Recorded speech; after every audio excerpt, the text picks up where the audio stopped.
Welcome to the Thinking Stack. Great to be here. So you've joined us, and we've got this uh, pretty hefty stack, laid out insights, data, history, all focused on one thing today. That's right. We're diving deep, really deep, into the proposed Trump administration's 2025 tariffs. Yeah, forget the usual noise, the sound bites. Our mission is different. We're going to dissect this thing layer by layer. We use this framework. Stands for, well, basically asking what's really true, what's the right move, and what happens next. Trying to get past the political shouting, to find the actual impact, the sometimes uncomfortable truths. Because when you strip it all back, the core argument seems pretty clear, doesn't it? Despite all the talk about strength, about protection.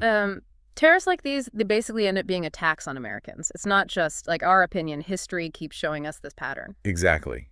These things, essentially taxes on stuff coming in, they're meant to protect us, but the track record, well. Think about Smoot-Hawley back in the day. Right. Or even the lessons from Trump's first go-around with trade wars. Stuff we should have learned, maybe. The evidence is there. Jobs lost, prices going up for regular folks, this global backlash where nobody really wins. And that market volatility that just ties your stomach in knots. So, yeah, buckle up. We're aiming for grounded, maybe a bit brutal, but wise too. Hopefully. Maybe even witty. We'll try. We'll see. But definitely authentic, maybe a bit philosophical. Expect some spicy, ruthless clarity. Okay, let's start where we always should. Cognitive cleanse. Strip away the assumptions, the fears, the wishes. Layer one, cognitive cleanse. The big question. What's actually true? Not what I wish, fear, or assume. Because, let's be honest, tariffs get people worked up. So what are the cold, hard facts? Okay, the facts. The proposal includes a 10% baseline tariff on all imports. That's huge. 10% across the board. Wow. But then it escalates, right? Especially with China, where figures up to, well, 145% have been floated, though that number feels fluid, depending on how retaliation shakes out. And then there's the 25% on steel, aluminum, cars, applied to everyone, not just specific countries. Correct, 25%. So yeah, a massive tax hike on a huge range of goods people and businesses buy. Now, the way it's often framed is that this is hitting foreign countries, making them pay. Right, that's a spin, yeah. But the data, the reality of who pays that bill initially, it's different, isn't it? It's not like China suddenly writes a bigger check to the U.S. Treasury immediately. Well, what's fascinating, or maybe frustrating, is how well that framing works, even though the evidence points elsewhere. Look back at Trump's first term, 2018 to 2020. Okay. Those tariffs added up to about $48 billion in extra costs. And who paid that? U.S. firms. $48 billion. Wow. Yeah, that's American businesses importing stuff, materials, components, finished products. They pay the duty at the border. It's a direct hit to their operating costs. And the quid pro quo, the supposed upside, is always bringing back American jobs, right? Yeah. Making foreign goods pricier so companies have to build stuff here again. That's the promise. But did it actually happen back then? In 2018, 2020, did we see manufacturing jobs boom? Connecting the dots with the data, it's pretty sobering. There was no real meaningful long-term jump in manufacturing jobs because of those tariffs. Really? No big surge? Nope. Studies from places like the Fed, the National Bureau of Economic Research, they all kind of back this up. The intended benefit just didn't show up in the numbers. Sounds good, maybe, but the economic reality wasn't there. But it wasn't just a neutral outcome, was it? Some specific sectors definitely felt it negatively. Oh, absolutely. Prices on things like washing machines shot up maybe 12% or so back then. I remember that. And here's the kicker. Industries that use steel actually lost jobs. Wait, the ones using steel lost jobs. Why? Because their input costs soared. They had to pay more for the steel because of the tariffs. So it made them less competitive. It's that domino effect, Right. And the dominoes kept falling internationally too, didn't they? These actions don't happen in a bubble. This is where the systemic nature of trade really bites you.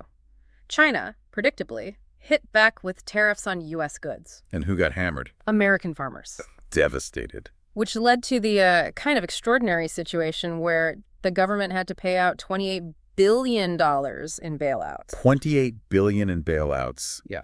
Because of a trade war meant to help American industry. The irony is thick. Exactly. Tariffs meant to help certain groups end up needing massive government aid to keep those same groups afloat because of the inevitable retaliation. It's this cycle. And history keeps screaming warnings at us, doesn't it? We mentioned Smoot Hawley earlier, but it feels incredibly relevant right now. It's fascinating how easily we forget, isn't it? Smoot Hawley, 1930, massive tariffs on like 20,000 goods. 30,000. Yeah, and it's widely seen as something that made the Great Depression much, much worse. It kicked off global retaliation, trade just collapsed. It wasn't just an American mess, it tanked the world economy. So looking at these 2025 proposals through that what's actually true lens, Yeah. stripping away the rhetoric, it doesn't look like strength. It looks risky. Very risky. The mic drop clarity here, I think, is unavoidable. Tariffs look tough, right? But they mostly hit your own people first. Your businesses, your consumers. It's like punching yourself to scare your neighbor. Exactly. It's a self-inflicted economic wound, hoping the other guy flinches more. Okay, so cognitive cleanse, done, hopefully. Now let's shift gears, layer 2. Moral intelligence. This is where we ask, what's the right thing to do here? What are the ethics involved? Right. We move from facts to fairness. The question becomes, what's the right thing here and now for everyone involved? Because these policies hit real people hard. We need to ask who wins, who bleeds, and who gets to decide this is okay. And immediately, the fairness issue jumps out. These tariffs won't hit everyone the same way, will they? Not at all. And what's fascinating, or maybe concerning, is how the talk is always about national benefit, but the pain is spread so unevenly. How so? Well, think about low-income Americans. They spend a bigger chunk of their budget on basic stuff. Clothes, food, household goods. If tariffs make imports pricier, they feel that squeeze way more. Yeah, that makes sense. And small businesses, too. They often run on really thin margins. They might not be able to just absorb these higher costs from tariffs. So they face tough choices. Yeah. Raise prices and maybe lose customers or, well, worse. It almost functions like a regressive tax then, doesn't it? Hitting the poorest the hardest. In effect, yeah. Even if the aim is supposedly broader, the immediate burden falls on those least equipped to handle it. And we also have to look beyond our borders ethically. Right, this isn't just about us. There are global partners, allies, Yeah. countries that face retaliation from us. What's the ethical angle on hurting their economies, too? Well, connecting this to the bigger picture, these tariffs can seriously strain diplomatic ties. They risk kicking off these escalating trade disputes that hurt the global economy. Is it ethically sound to risk destabilizing global trade for benefits that are, frankly, uncertain at home? It seems a very narrow view. And the justification is often boosting American manufacturing. But is there a real plan for that beyond just the tariffs themselves? Or is it just wishful thinking? That's a crucial question morally, too. Tariffs are sold as a tool to bring production home, but where's the actual strategy to support that? Just making foreign stuff expensive doesn't magically create a thriving domestic industry. We saw this play out, didn't we, with Foxconn in Wisconsin. Oh yeah, Foxconn, billions promised, thousands of jobs. Mostly smoke and mirrors in the end, wasn't it? The gap between the promise and the reality there was just huge. What's fascinating is how it was sold as this symbol of reshoring, but it delivered a tiny fraction of what was promised, mostly PR. Was it ethical to raise hopes like that without a real plan? It's a powerful reminder. Tariffs alone don't cut it. You need infrastructure, training, R&D, a whole ecosystem. And we've seen tariffs backfire before, even when maybe the intention was good. Definitely. Think about the Bush steel tariffs in 2002. Right. Okay, they gave steel companies a temporary boost, but estimates suggest they cost something like 200,000 jobs in industries that use steel. More jobs lost than saved. Way more. And then the WTO ruled the tariffs illegal anyway, so they had to be scrapped. Was that the right thing for the overall economy? Hard to argue it was. So considering the ethics, the who wins, who bleeds question, it gets really uncomfortable. The pain seems concentrated, the benefits uncertain, and maybe narrowly focused. Yeah. The mic drop line here feels pretty sharp. This isn't really about justice for all. It looks more like economic cosplay. Cosplay. Explain that. It's like dressing up in the costume of economic toughness, right? Hurting a lot of people, consumers, small businesses, farmers, even global partners, just to signal virtue, this kind of nationalistic strength to a select few. The ethical math just doesn't seem to add up when the costs are so widespread and the benefits so shaky. Economic cosplay. That's a strong image. Okay, let's move to the next layer then. Systemic foresight. This is where we try to predict the ripples. What are the second, third order consequences? Exactly. We shift focus to the future now. Try to understand the complexity, anticipate the knock-on effects. The question is, what happens next and to whom? Because these big economic moves, especially global ones, they create waves, big ones, often unintended ones. And based on what happened last time, around 2019, we can probably expect swift retaliation, right? Other countries aren't just going to take this. If we look at the bigger picture of trade dynamics, yeah, escalating global retaliation feels almost baked in. We saw the playbook before. Like what could happen? Well, China, for instance, they dominate rare earths, right? Hmm. Stuff critical for EVs, electronics, they could easily restrict exports. Imagine the chaos that causes here. Yeah. Mexico's already hinting at counter tariffs on U.S. farm goods. Again, hurting our farmers, the EU. They might just pull back on cooperation on things like clean tech deals, setting back climate goals. So it becomes this tit-for-tat mess, a trade war where everyone loses and the original point gets lost in the conflict. Pretty much. And beyond just direct retaliation, what about the broader disruption? To supply chains, to the economy overall. Right. Those global supply chains. Yeah. Businesses spent decades building them. And what's fascinating, in a bad way, is how tariffs just throw a giant wrench into those carefully tuned systems. Suddenly, costs jump as companies scramble for alternatives if they exist. Production gets expensive. Which means inflation comes back or gets worse. Exactly. Those higher costs inevitably get passed on to consumers. We're already worried about inflation. This could be like pouring fuel on the fire, making everyday stuff even pricier. And what does the Fed do then? If tariffs are pushing prices up? That's the really tricky part, isn't it? If inflation surges because of tariffs, the Fed might feel forced to keep interest rates high or raise them again to cool things down. But what if the tariffs are also slowing the economy down because of the disruption and higher costs? Then you risk stagflation, high inflation, and weak growth. That's a nightmare scenario for policymakers because the tools to fight one problem make the other worse. And the markets? They seem nervous already, don't they? Just the talk of this stuff is causing jitters. For sure. Stocks have been volatile. Investors are clearly uneasy about this prospect. It signals a lack of confidence, a real worry about the economic fallout. That early reaction tells you something. It reminds me a bit of Brexit, actually. The promise was sovereignty control. But the reality was major economic disruption. Yeah. Empty shelves, broken supply chains, prices soaring. The complexity of unraveling trade ties was just underestimated. It's a really good analogy. Brexit showed the hidden costs, the unforeseen consequences of disrupting established economic relationships. So looking ahead, the idea that these tariffs just magically fix everything, it seems pretty unlikely given history and the likely global reaction. Seems very unlikely. The mic drop here is stark, I think. Every single tariff starts a chain reaction. It's not isolated. Right. And with these proposals, America's economy kind of looks like the first domino in a line that could stretch around the globe and cause a lot of damage. A house of dominoes. Sobering. Okay, let's dig into why these policies get traction sometimes. Layer 4. Embodied insight, we ask. What am I wired for? And how does that distort my judgment? What are the psychological pulls? This layer gets into the human stuff, right?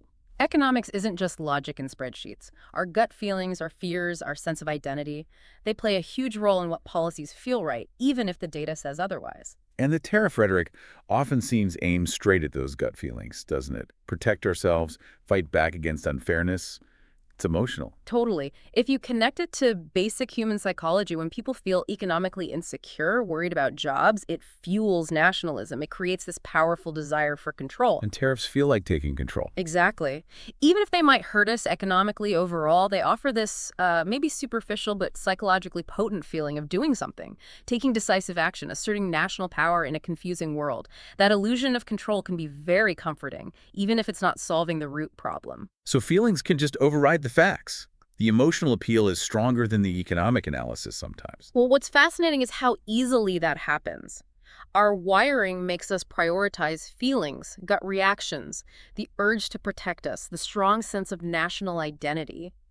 These can be so powerful that contradictory data just gets brushed aside, or we actively ignore it because it doesn't fit the emotional narrative we prefer. History has examples of this too, right? Well-meant protectionism backfiring. Oh, definitely. Reagan's tariffs on Japanese semiconductors in the 80s.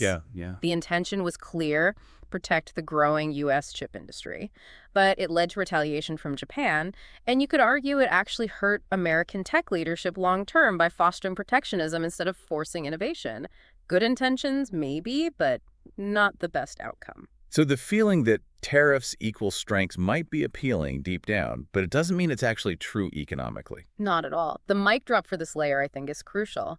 We don't need a stronger, more emotional response to these complex economic challenges. Who do we need? We need a better nervous system, a collective one, maybe. one that can actually process the data, think about long-term consequences, and make choices based on evidence, not just react emotionally or go for the simple nationalistic fix. A better nervous system. I like that. Okay, layer 5, human-centered design. Let's ground this in how real people, workers, voters, consumers actually behave. Not how theories say they should behave. Yeah. The question, how do real people actually behave? Right. We move from the abstract theories, the psychology, to the messy reality on the ground. How do families making ends meet, business owners trying to survive, voters hearing sound bites? How do they really react when tariffs hit? It's about that unpredictable human factor. Policies don't always get the response the designers expect. And one key thing seems to be that voters often aren't diving into the details of trade law, are they? They're responding to simpler messages. If you look at political communication, yeah, it's super clear. Complex economics gets boiled down to slogans: bring jobs home, fight China. Voters latch on to those simple emotional ideas. They might not know the tariff schedule or the WTO rules, but they feel the sentiment. Politicians know this, Oh, obviously. absolutely. They know how to use those simple narratives to build support, even if the underlying policy is, shall we say, questionable economically. Meanwhile, the businesses and consumers actually dealing with the tariffs. You're not just sitting there. They adapt, right? They find workarounds. What's fascinating here is just how adaptable people and businesses are.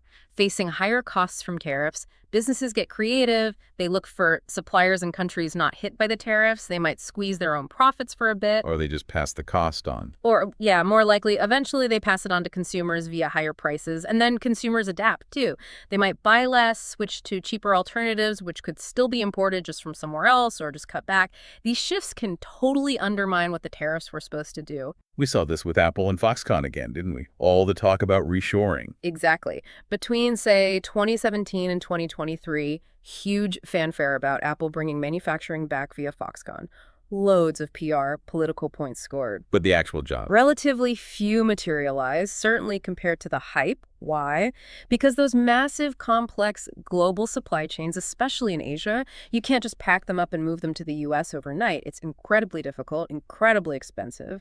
So the tariffs didn't force Apple to ditch China? Not fundamentally. They just made their existing system more expensive, a cost that, probably got passed on to people buying iPhones, at least partly. The behavior didn't change as intended. So the ideology behind the tariff design clashed with the reality of human and corporate behavior. Precisely. The mic drop here really hammers this home. We design tariffs based on ideology, on how we wish people would act. But humans, businesses, markets, they operate on incentives, costs, avoiding pain.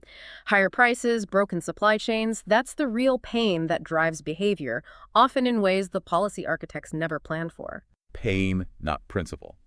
Okay, critical stage now, layer 6, risk and resilience. The blunt question. What breaks if the bet goes wrong? What are the real dangers here? This is where we have to stare the potential downsides right in the face, stress test the system, ask what if. What could go wrong? How bad could it be? And can we actually handle it if this tariff strategy blows up? And it sounds like the risks aren't minor. They could be pretty major, cascading even. If you connect this back to global dependencies, yeah, the risks are significant. Think about retaliation again. What if China does ban lithium or rare earth exports? So critical minerals. Absolutely critical for EVs, tech. That could cripple those industries here, or the risk of inflation just staying high, forcing the Fed into that stagflation corner we talked about. And can we even make the stuff here quickly if imports get too expensive? Do we have the factories, the workers ready to go? That's a massive question about our actual industrial capacity, isn't it? Building factories, supply chains, training people, that takes time. And money. And a plan. Just slapping tariffs on doesn't magically create that overnight. So there could be this long, painful gap where imports are expensive, but we can't make enough ourselves yet. Exactly. Leading to shortages, more inflation, economic drag. And again, we have to look at history. Smoot-Hawley wasn't just a blip. No, it was catastrophic. What's really sobering, frankly terrifying about Smoot-Hawley is the scale. World trade dropped by 2/3, 66%. Yeah, incredible. And that economic nationalism, those trade walls, they're widely seen now as turning a recession into the decade-long Great Depression. It's the ultimate cautionary tale about trade wars. So the potential downsides here aren't just like a bad quarter for the stock market. They could be systemic, long-lasting. Deeply damaging. The mic drop for this risk layer is pretty stark.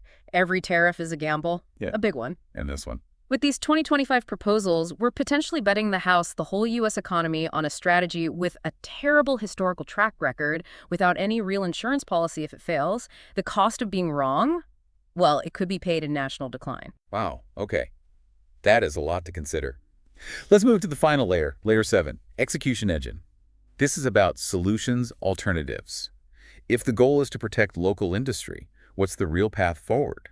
The question, how do we act and adapt for real? Right, this is where we shift from critique to construction. What actually works? What are practical, evidence-based ways to support domestic industry, build resilience, without resorting to blunt instruments like broad tariffs? How do we get tangible, sustainable benefits? Again, it seems pretty obvious from our discussion that there are other tools.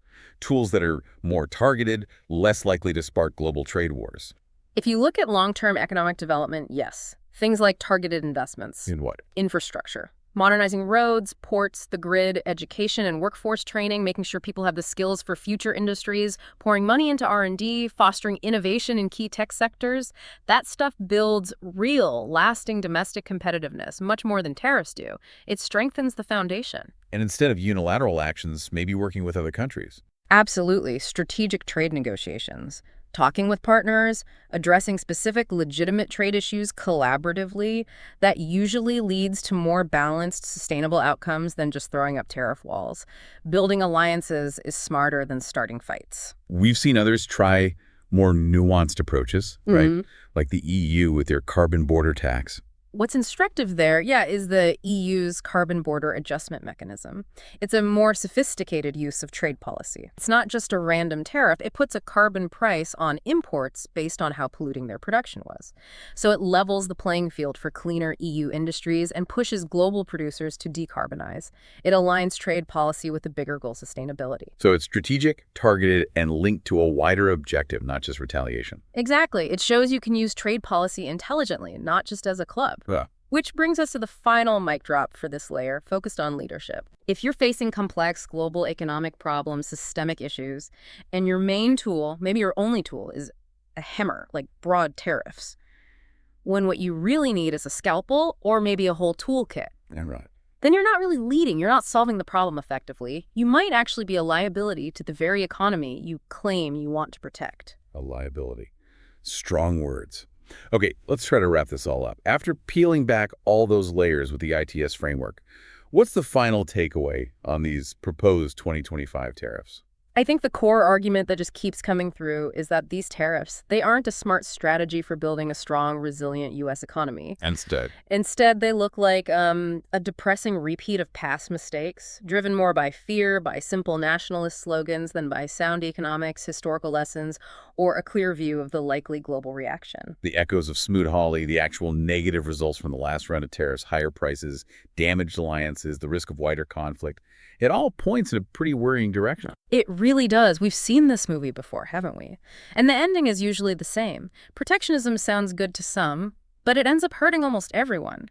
It risks undermining the very prosperity it claims to be protecting.